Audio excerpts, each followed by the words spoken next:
Sagalee Waaqayyoo keessaa kanan dubbisus macaafa seenaa baraasa lammaffaa boqonnaa 29 lakkoofsa 11 gubbaa isa jiruun dubbisaa. Yaa ijoollee koo isin fuula isaa dura dhaabattanii akka isaaf ergamtaniif itaanas fuula isaa duratti akka aarsitaniif hojjettoota isaa akka taataniif Waaqayyo isin waateeraatii hin dagatinaa. Ameen. Ameen. Galanni Waaqayyoof haa ta'u. Akkuma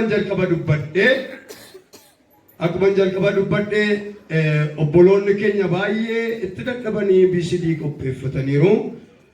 Guyyaa har'aa kana egaa faarfannaan isaanii kun yerootti dhaga'amuudhaaf yerootti dhageessanidha.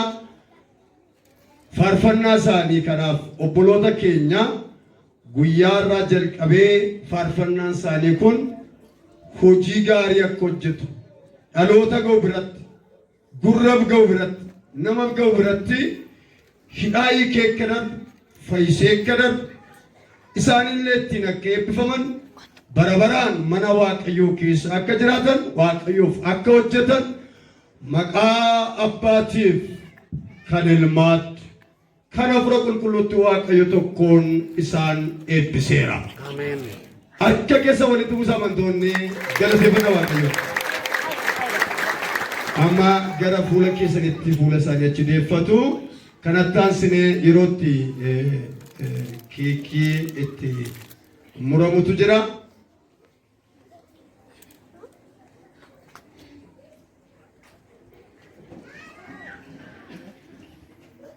Galanni Waaqayyoof haa ta'u. Beeree eegaa jirra kaa.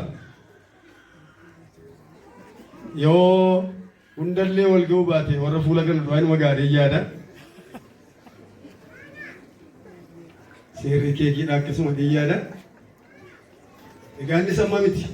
Yeroo waaqeffannaa keessa waan jirruuf waaqeffannaa booddee ta'a jechuudha.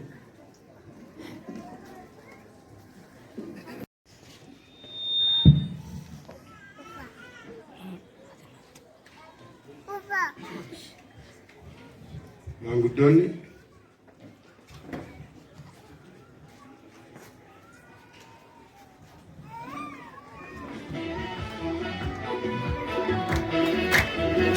keessan